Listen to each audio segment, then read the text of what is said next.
లేదా మిమ్మల్ని మీ తప్పుల్ని కడిగేటువంటి వాళ్ళని అణిచివేయటం మీకు కొత్త కాదు కదా.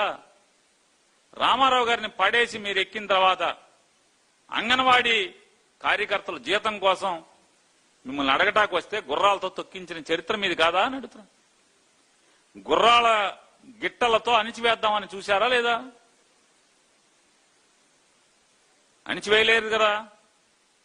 కరెంటు ఛార్జీలు తగ్గించమని చెప్పని కమ్యూనిస్ట్ పార్టీలు, అప్పటి ప్రతిపక్షమైన కాంగ్రెస్ పార్టీ రాజశేఖర రెడ్డి గారి నాయకత్వంలో మిమ్మల్ని ప్రశ్నిస్తాకు వస్తే తుపాకీతో ముగ్గురిని పిట్టలు రాల్చినట్టుగా తుపాకీ గుళ్లతో బలి చేశారా లేదా? చరిత్ర మందే కదా అది. ఉండవల్లి, పెనుమాక తదితర 4-5 గ్రామాల్లో రాజధానితో సంబంధం లేదు, రాజధానికి అవసరం లేదు. అక్కడ ఎవరికి ఏ భూమి కేటాయించేటువంటి ప్లాను లేదు మీ దగ్గర. అయినా సరే ఆ 4 గ్రామాల్లో ఉన్నటువంటి రైతుల్ని మీరు విపరీతంగా దాడులు చేస్తున్నారు, దుర్మార్గాలు చేస్తున్నారు. అధికార మదంతో అధికారాన్ని అడ్డం పెట్టుకుని అధికారాన్ని వారి మీద ఉక్కుపాదం మోపుతూ పోలీసులను అడ్డం పెట్టుకుని మీరు అనేక దుర్మార్గాలు చేస్తున్నారు.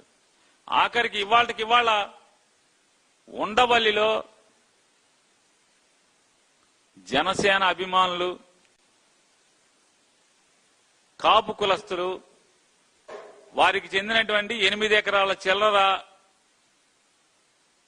ఎటువంటి ముందస్తు చర్యలు నోటీసులు కానీ చెప్పకుండా అర్ధరాత్రి సాయంత్రం 6 చీకట పడ్డాక 6:30-7 రివార్డు పాస్ చేశామని చెప్పి కాగితం తీసుకెళ్లి గోడకు అతికిచ్చి పొద్దున్నే చీకటితో సూర్యుడు లెగంగానే ఒక 20-25 ప్రొక్లైన్లు, ఒక 200-300 మంది పోలీసులతో అక్కడ ఆ ఇంట్లో మొగదిక్కు లేనటువంటి ఆడ రైతుల్ని మీరు దుర్మార్గం చేస్తే, దాష్టికం చేస్తే, వాళ్ళ పొలాన్ని ధ్వంసం చేసి గుంజుకుని మీరు బలవంతంగా ఆక్రమిస్తే మీ టీవీలు చూపించవు. కన్నీటి గాథల్ని, ఆ రైతుల యొక్క కన్నీటి గాథల్ని, ఆ కష్టాలని వాళ్ళు చెప్తున్నారు. ఆడవాళ్ళు దుర్మార్గుడాన్ని నిన్ను నమ్ముకున్నావు, అనవసరంగా జగన్ నమ్ముకున్నావు పోయేది కదా అని చెప్పి వాళ్ళు ఏడుస్తున్నారు.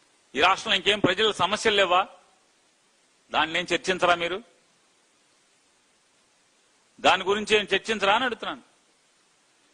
ఈ రాష్ట్రంలో రైతాంగం నీళ్ల కోసం, విత్తనాల కోసం, ఎరువుల కోసం తిప్పలు పడుతున్నారు. చంద్రబాబు నాయుడు గారు మంత్రిమండలిలో చర్చించలేదా?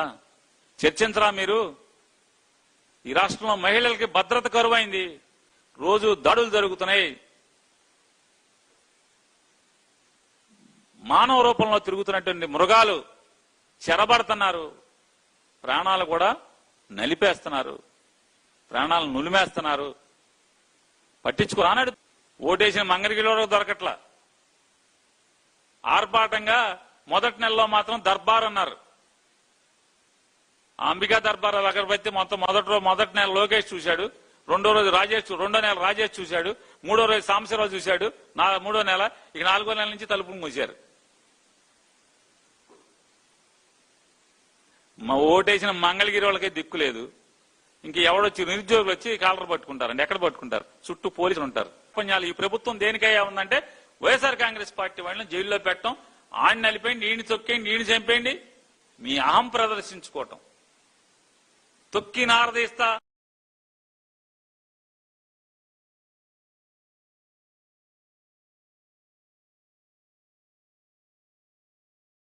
వినపడిందా అని అడుగుతున్నాను.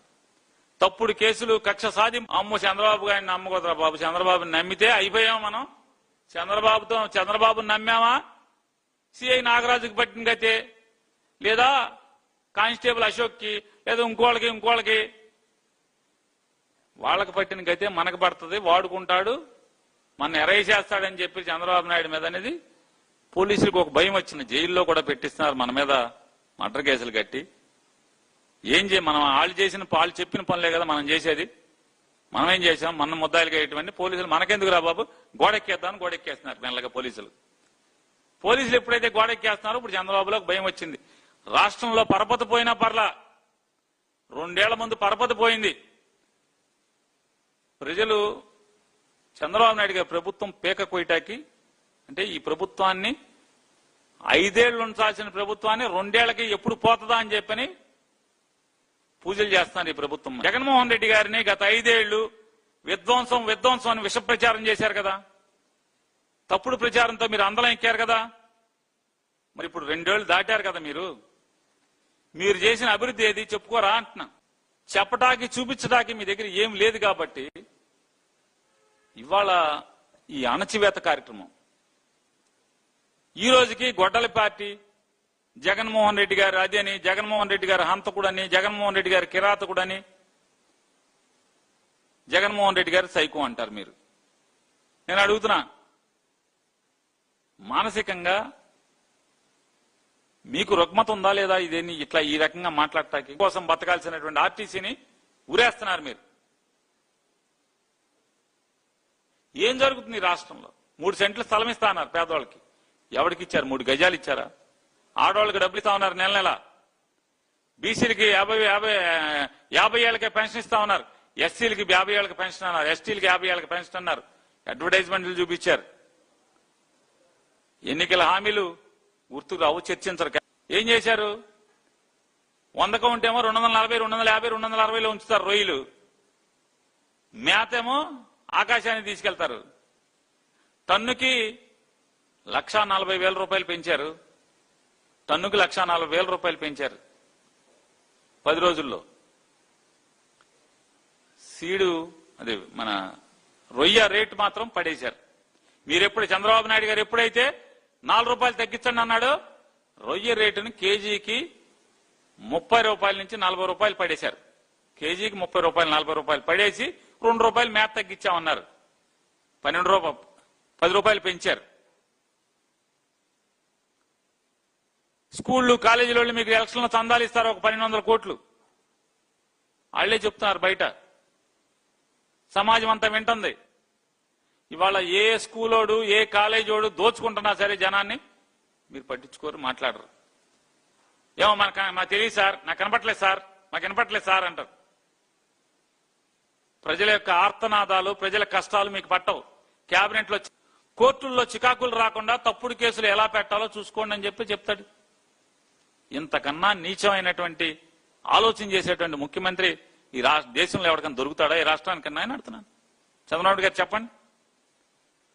ఏ తర్వాత మీరు చేసేది అంటే టాస్క్ ఫోర్స్ పేరుతో లేదా కేబినెట్ సబ్ కమిటీ పేరుతో పోలీసులకు ఒక ధైర్యం కల్పించాలి. వైఎస్ఆర్ కాంగ్రెస్ పార్టీ వాళ్ళని తన్నటాకి, వాళ్ళని కుమ్మటాకి, వాళ్ళని అక్రమ కేసుల్లో కట్టి లోపలేయటాకి అనుకుంటారు. రోజు గ్రామాల్లో లేదా ఊళ్లల్లో లేదా మున్సిపాలిటీల్లో జెండా మోసి జగన్ మళ్లీ ముఖ్యమంత్రి కావాలి, వైఎస్ఆర్ కాంగ్రెస్ పార్టీ వస్తేనే ఈ రాష్ట్రానికి మంచి జరుగుతుందని చెప్పి నమ్మి మీకు వ్యతిరేకంగా, మీ ప్రభుత్వానికి వ్యతిరేకంగా రాజకీయ ఉద్యమం చేస్తున్నటువంటి, పోరాటం చేస్తున్నటువంటి గ్రామీణ స్థాయిలో లేదా క్షేత్ర స్థాయిలో మీ తప్పుల్ని, మీ పాపాలని, మీ దోపిడీల్ని ఎత్తి చూపటంలో ఆపటం చంద్రబాబు నాయుడు గారు, మీ పోలీసులు మీరు పెంచి పోషించే మీ నమ్మకస్తులైన పోలీసుల తరం కాదు, మీ డీజీపీ తరం కాదు, ఎవరి తరం కాదు, గుర్తుపెట్టుకోండి. వేసుకో, కేబినెట్ సబ్ కమిటీలు వేసుకో, కొత్త చట్టాలు తయారు చేసుకో, మీ ఇష్టం వచ్చిన చేతనం చేసుకో. చంద్రబాబు నాయుడు గారు మీ ఇష్టం. సోషల్ మీడియాలో ఇప్పటికి 80% మీరు ఆక్రమించుకుని ఉన్నారు. 20%లో కమ్యూనిస్టులు మేము కలిసి పనిచేస్తున్నాం, లేదా న్యూట్రల్ గా ఉండేటువంటి సోషల్ యాక్టివిస్టులు కలిసి పనిచేస్తున్నాం. దానికే మీకు విసర్జన అయిపోతుంటే నేను దడం అని చెప్తున్నాను. మీ ఇష్టం వచ్చింది చేసుకోండి. వైఎస్ఆర్ కాంగ్రెస్ పార్టీ జెండా మోసేవాడు, సోషల్ మీడియాలో పనిచేసే అంటే పోస్ట్ పెట్టేవాడు, మీ తప్పుల్ని ఎత్తి చూపించేవాడు. ఈ ఉడతూపులకి బెదిరేది లేదు, అదిరేది లేదు. రావణ గురించి దేవుడనే అదే నీది అంటున్నారు. రావణ అనే అతని ఐడియాలజీకి మేము పూర్తిగా వ్యతిరేకం. రావణ అనేటువంటి వ్యక్తిని జగన్మోహన్ రెడ్డి గారిని తిట్టించింది ఎవరు? ఇన్నాళ్లు తిట్టించింది ఎవరు? మీరు అసలు రావణుని పుట్టించింది ఎవరు? సోషల్ మీడియాలో జగన్మోహన్ రెడ్డి గారి మీద ఎన్ని వీడియోలు ఉన్నాయి తిట్టించి. ఇవాళ రావణ్తో ఇప్పుడన్నా రావణ్ మిమ్మల్ని తిట్టాడా? చంద్రబాబు నాయుడు గారిని గాని, బాలకృష్ణ గారిని గాని, లోకేష్ నాయుడు గారిని గాని ఎందుకు తిట్టాడు రావణం? ఎందుకు తిట్టడు అంటున్నా, ఎందుకు విమర్శించడు? జగన్మోహన్ రెడ్డి గారిని, పవన్ కళ్యాణ్ మాత్రం ఎందుకు విమర్శిస్తాడు? చెప్పండి చంద్రబాబు నాయుడు గారు. ఆ మాత్రం జ్ఞానం జనసేన వాళ్ళకిను వైసీపీ వాళ్ళకి తెలియదు అనుకుంటారేంటి? అర్థం కాదనుకుంటారేంటి? ఒక పవన్ కళ్యాణ్ని, చిరంజీవిని మాత్రమే తిడతాడు, జగన్మోహన్ రెడ్డి గారిని మాత్రమే తిడతాడు, ఇంకెవరిని తిట్టాడు. ఏమండి ఈ ఆశాలు